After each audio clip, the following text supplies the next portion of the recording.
This Family Life News podcast is made possible by the support of listeners like you. It's the Noon Report from Family Life, bringing a Christian worldview to what's happening in New York, Pennsylvania, across the country, and around the world. Weather with Kevin Williams, and faith-focused feature stories with the Family Life News team. Now, here's what's happening.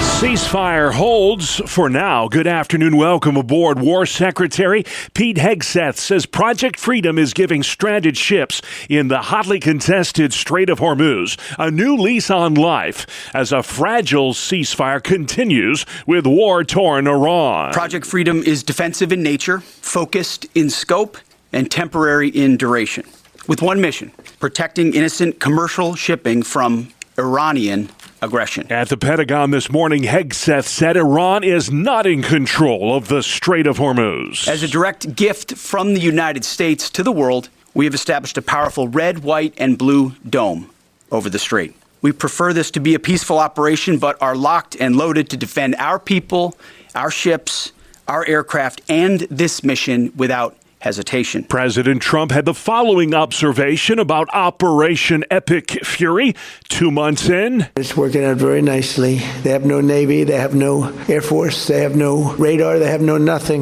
They have no leaders, actually. The leaders happen to be gone also, but can't let them have a nuclear weapon or you'd have problems like nobody would believe, and it's going very well. Still, a new Washington Post survey shows just 3 in 10 Americans support the way the commander-in-chief is conducting this war. This as the U.S. Navy continues to come under fire from Iranian fast boats. Correspondent Richard Engel continues our coverage. The U.S. and Iran are battling for control of the Strait of Hormuz.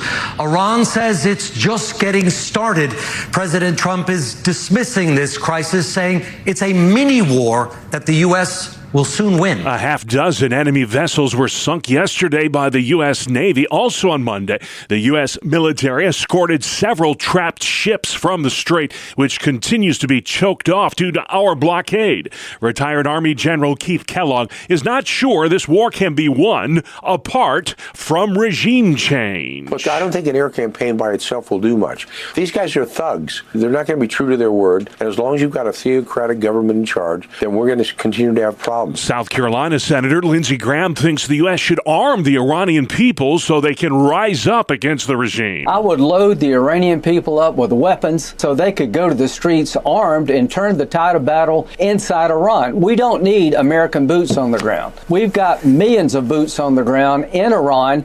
They just don't have any weapons. Iran's foreign minister's in Beijing today for high-stakes talks with his Chinese counterpart. President Trump's scheduled to travel to China next week. The sticker shock continues at the gas pump as Americans reel from record-high fuel prices.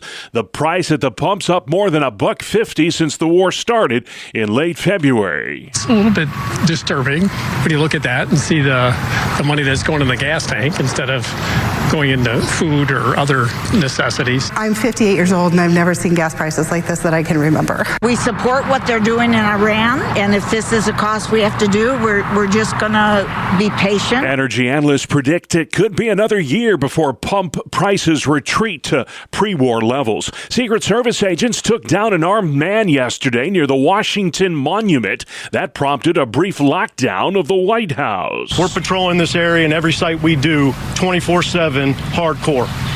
Whether or not it was directed to the president or not, I don't know, but we will find out. Secret Service Deputy Director Matt Quinn says the suspect shot at plainclothes agents who returned fire, wounding him. NBC's Kelly O'Donnell. New questions today about gunfire and chaos blocks from the White House and whether this latest incident is in any way tied to politics. Charges are pending against a man described as a 45-year-old with a Texas ID who was struck multiple times in the back and leg. The timing and location of this emergency put the White House on alert. A teenage boy was hit by a bullet fired from the suspect's gun. His injuries are not serious. Outrage is growing after a federal judge apologized to the man accused of trying to kill President Trump at the White House Correspondents' Dinner. The D.C. judge took issue with the living arrangements in jail for 31-year-old Cole Allen.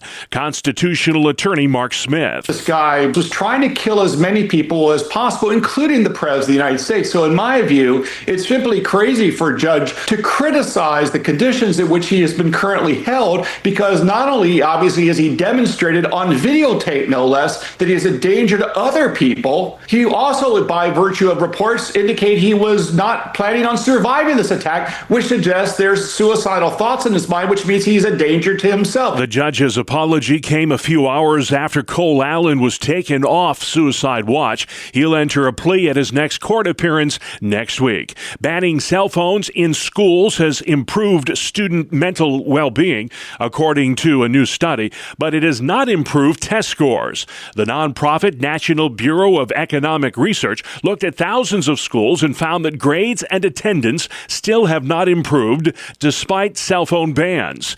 26 states now, including New York, have enacted bell-to-bell bans on digital devices. The U.S. Supreme Court will allow the sale of the abortion pill mifepristone through the mail at least through Monday. The justices have reversed a lower court ruling while it reviews the potential side effects of the drug. Lila Rose is president of the pro-life group Live Action. There have been over 7.5 million babies whose lives have been taken by mifepristone, by the abortion pill, and the Fifth Circuit ruled that you could not just ship pills into the state of Louisiana where they protect preborn children. They banned abortion. So it was the right thing for the Fifth Circuit to do, to say we have to stop selling these lethal drugs by mail. And now the Supreme Court has put a temporary stay on their ruling. I hope next week, when the stay is finished on Monday, next Monday, we will see the Supreme Court allow the Fifth Circuit's ruling to stand, because these lethal drugs do not belong in our post-mill system, and they certainly do not belong on the market. That's Lila Rose with Live Action. Studies have shown over 10% of women who use mifepristone wound up in the hospital. An Eiffel Tower-sized asteroid will pass unusually close to planet Earth in 3 years, but there's no risk of impact, thankfully. The space rock will come within 20,000 miles of us on April 13th, 2029. That's closer than a lot of satellites. Those in the Eastern Hemisphere should be able to see it, weather permitting, without the use of a telescope or binoculars. Still to come on the Noon Report, power problems in New York, prayer rallies at the Capitals, and wet spring is taxing gardeners. Good afternoon. I'm Kevin Williams, tracking some showers and thunderstorms that'll be popping this afternoon and this evening. I'll have the latest in the forecast coming up in 10 minutes. All right, Kevin, we'll see you then. The unpredictable weather this spring causing chaos for local gardeners. Steve Reiners is a professor of horticulture at Cornell University. He says mulch is a gardener's best friend in times like these. It's tough. I mean, imagine being a commercial farmer and grower and trying to deal with that. Things like adding organic matter to the garden. You know, we think of compost and things, and that's great.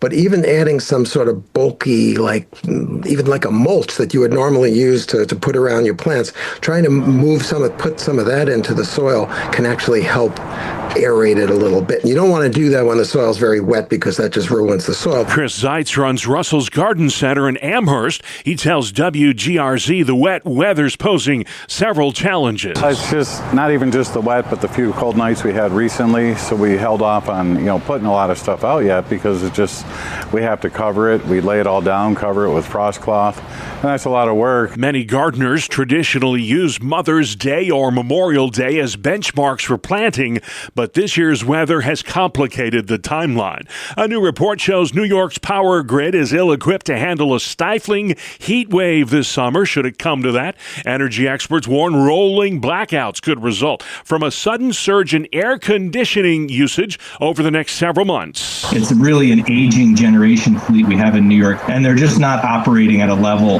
back when these plants were in their prime. Gavin Donahue with the New York Independent System Operator, which ensures energy reliability in the Empire State. Anything 95 degrees, high 90s for 2 or 3 days in a row, that would drive demand up to a point that is significantly in excess of what we consider normal weather at that point. Donahue tells tells Spectrum News New York's power plants are among the oldest in the country.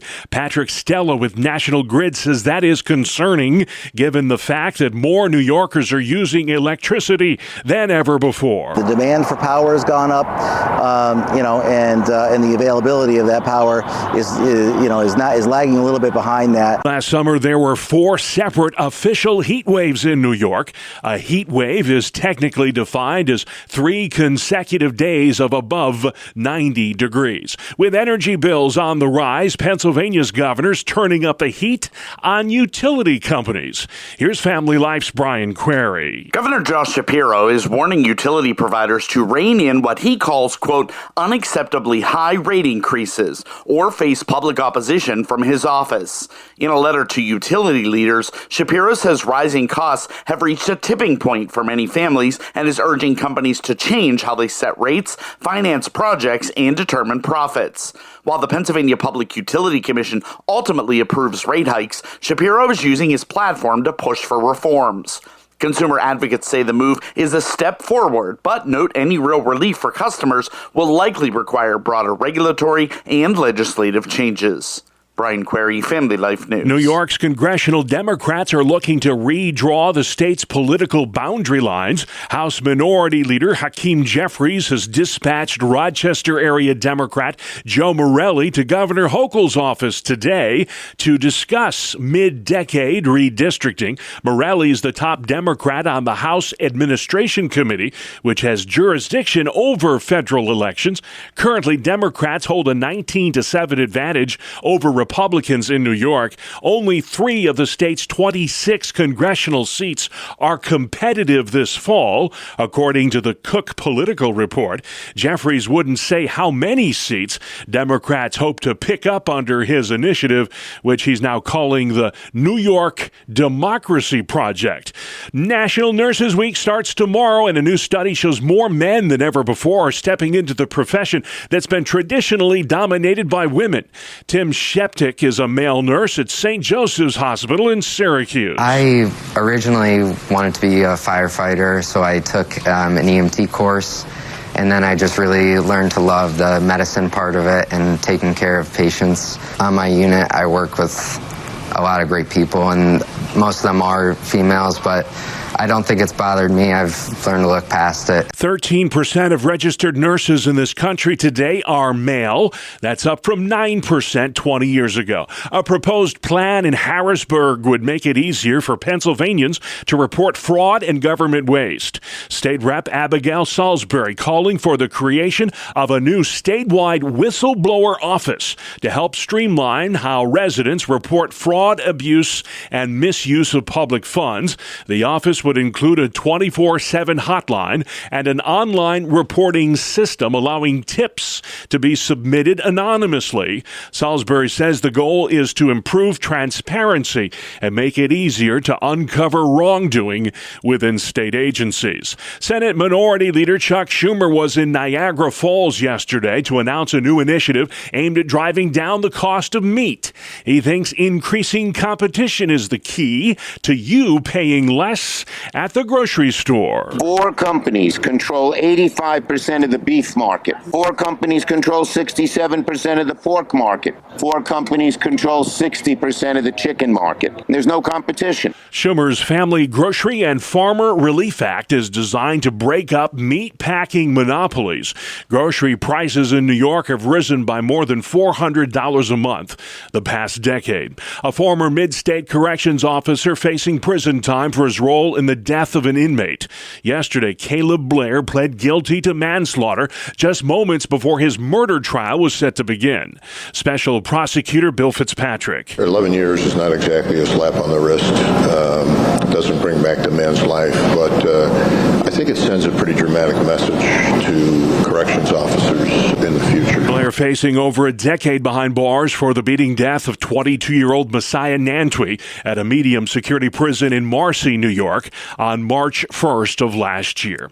This week is National Teacher Appreciation Week, and Pennsylvania politicians want to show some appreciation to student teachers. They're calling for an expansion of the Student Teacher Stipend Program, which pays teachers in training while they pursue their degrees. Harrisburg area school superintendent Willie Slade. It's very difficult to find qualified, certified teachers at this time, especially in specialty courses. So, with this teacher stipend, if it can get more people to go, college kids to go into teaching, it's definitely going to help all the school districts out. Aspiring educators who get the stipend must agree to work in Pennsylvania schools for at least 3 years after they graduate. The Pennsylvania State Senate is going on a road trip today. They're holding a rare ceremonial session in Philadelphia. It'll be the Senate's fourth such gathering in the city of brotherly love in the past 100 years. Lawmakers went to Philly for the 150th anniversary of the signing of the Declaration of Independence way back in 1926 and again in 1976 for the 200th anniversary. Today's trip to the Constitution Center is to celebrate America's 250th birthday, which we are observing this year. Prayer rallies are happening this week in both Albany and Harrisburg in the run-up to Thursday's National Day of Prayer. Tomorrow morning, the Pennsylvania Family Institute hosts a prayer event in the Capitol Rotunda. And then on Thursday morning, New York Families sponsors a prayer brunch in Albany. That'll happen at the Convention Center. Thursday's also when the nation participates in the 75th annual National Day of Prayer. Prayer can and should be very private in most instances, but also very corporate. Jesus prayed with his disciples. That's National Day of Prayer Task Force President Kathy Branzell. What prayer is at the core is it's the center of our relationship with God. And no relationship is complete without good communication. Right? Over 30,000 prayer events are planned nationwide on Thursday. You can find one near you at nationaldayofprayer.org. Still to come on the Noon Report for a Tuesday. New attacks test fragile ceasefire. Mixed reviews on school cell phone bans. And cooler, wetter weather on the way. Kev's got that forecast right after this. Welcome to Breakpoint, a daily look at an ever-changing culture through the lens of unchanging truth. For the Colson Center, I'm John Stonestreet. In an X post on April the 14th, Tucker Carlson declared this, quote, "The people in charge don't want you to know this, but Muslims love Jesus. Islam reveres him as a major prophet and messenger of the Lord, believes he performed miracles, and states that he will return to earth to defeat the Antichrist." End quote. Well, this is a claim often made by Muslim apologists. After all, Jesus features prominently in the Quran. However, the Jesus described in the Quran and affirmed by Muslims is not the same Jesus who is proclaimed in the Gospels. According to Islam, Jesus was a miracle-working prophet who was the son of a virgin and whose second coming will usher in the apocalypse. Some Muslims further claim that Jesus was a Muslim. Now, of course, Islam came along some 600 years after Jesus did, but Muslims believe that Jesus followed the true, uncorrupted faith of Abraham, whom they herald as a patriarch of Islam. For example, Jesus prayed with his head to the ground, like Muslims do, they claim, and called God by the Semitic word for God. They also point to the fact that Jesus did not eat pork, was circumcised, washed before prayer, and kept fasts. In all of this, according to Muslims, he submitted his will to God, which is the meaning of what it is to be a Muslim. Now, of course, the examples that supposedly show Jesus as a Muslim are a combination of biblical misunderstanding and selective reading. For example, Jesus also spoke of praying while standing up, as well as on his knees. When Jesus cried out to God using some variation of El, Eli, or Eloi, he was using a common word for God from that time and place. He did not refer to God as Allah, the Arabic word, because he spoke Aramaic along with maybe Greek. Ceremonial concerns like diet and washing, those were also Jewish practices and not unique to Islam. Though a few statements about Jesus in the Quran do align with what we know from the Bible, many other parts do not. For instance, it's claimed that Jesus spoke as a baby and created a living bird out of clay as a child. Other examples are far more outlandish. For example, Muslims do not believe that Jesus died on the cross, but was, and I quote, only made to appear so. And since he did not die, he also did not rise from the dead, which of course is a central claim in all of the Gospels about who Jesus was and what he did. And most importantly, according to Islam, Jesus was not God in the flesh. As the late Christian apologist Nabil Qureshi realized during his own journey to Christ from Islam, the so-called Jesus loved by faithful Muslims is not the same Jesus as the Jesus told about in the Bible, nor even the Jesus of history. Of course, remaking Jesus into our own image has a long and storied history. In the end, all idols are, at least according to the psalmist, both sinful and also powerless. But it's also true that remaking Jesus into some other image is unnecessary. As scholars like Richard Bauckham have insisted, we have eyewitness testimony about who Jesus is from Matthew and from John. We have reliable reporting in Mark and Luke from those who actually lived and walked with Jesus. You see, the Gospels carry far more weight than any caricature we can imagine, and it's reasonable to believe in their witness as being both genuine and accurate. The true story of the Jesus of history is not in celebrity or political endorsements, nor is it in the caricatures of other religions. It's only and truly found in the Gospels. For the Colson Center, I'm John Stonestreet with Breakpoint. Thank you, John. Weather where you live with meteorologist Kevin Williams. Next.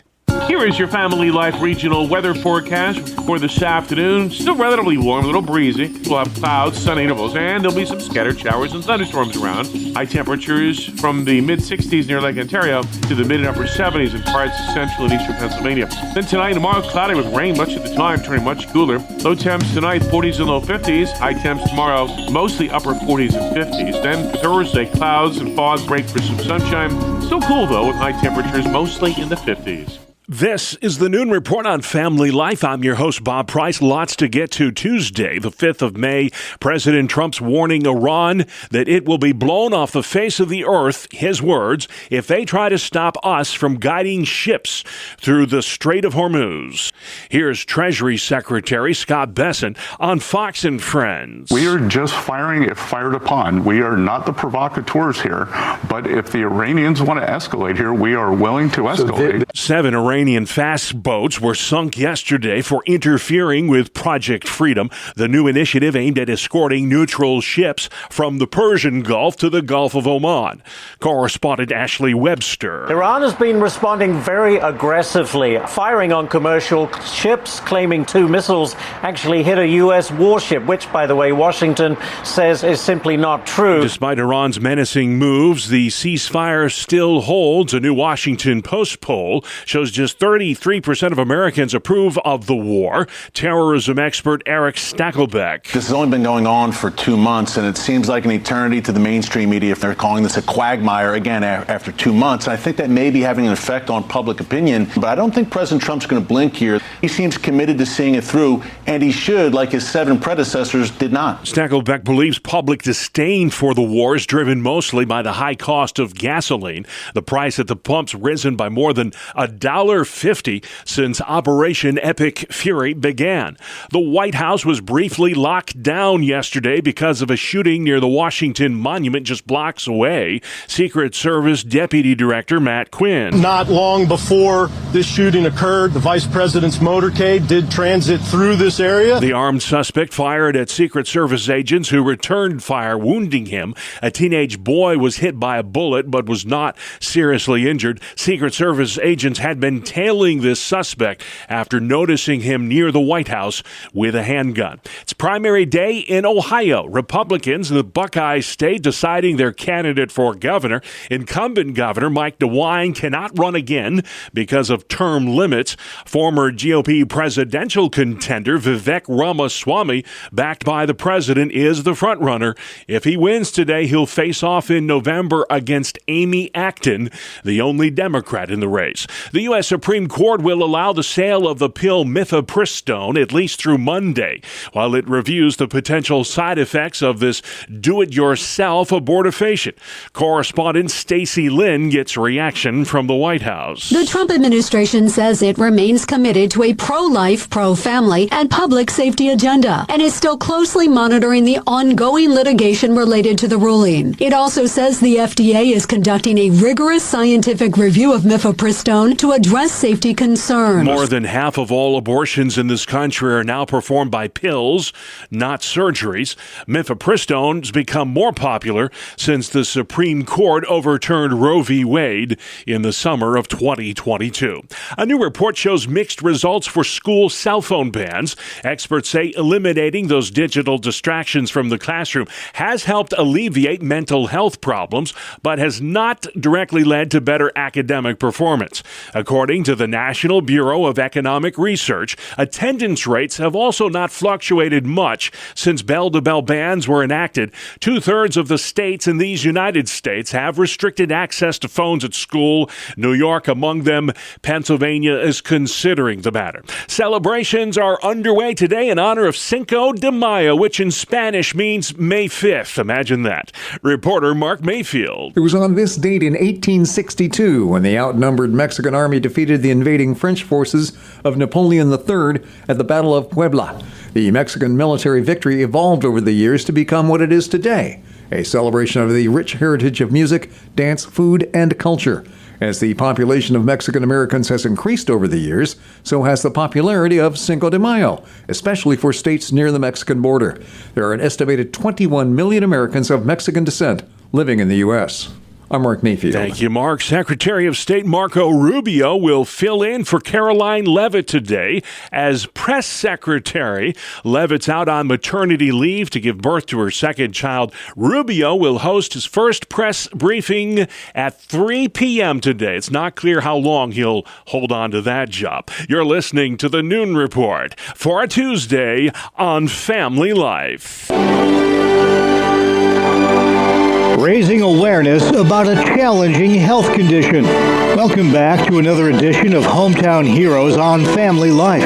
I'm Mark Webster, and this week's guest is Jacob Witter of Wellsville, New York, one of an estimated 20 million people worldwide living with schizophrenia. He's also become an advocate for others dealing with the illness and credits his faith with a significant role in managing it. This is a personal cause for you, is something you've had to deal with, continue to, as much as you're comfortable, a brief description of what you've gone through to get to this point, because I think it's still kind of a mystery to a lot of folks, just what that struggle is like. Shed some light on it. Well, I was in graduate school. I had my first hospitalization there. It's been a tough road. I've been hospitalized 4 other times. My last relapse was in 2019. It's not easy, but, by relying on God, it's really helped me. So you went through a lot of this struggle. Then you wound up helping to found a group called Battling Mindstriders. Tell us about that. Battling Mindstriders is an organization in our community. We help advocate for people with mental health issues. We started up a scholarship fund, and pretty much the objective is creating awareness about mental health. Battling Mindstriders, how important is that? Just getting out there, striding together. It's striding both metaphorically and also physically getting out there.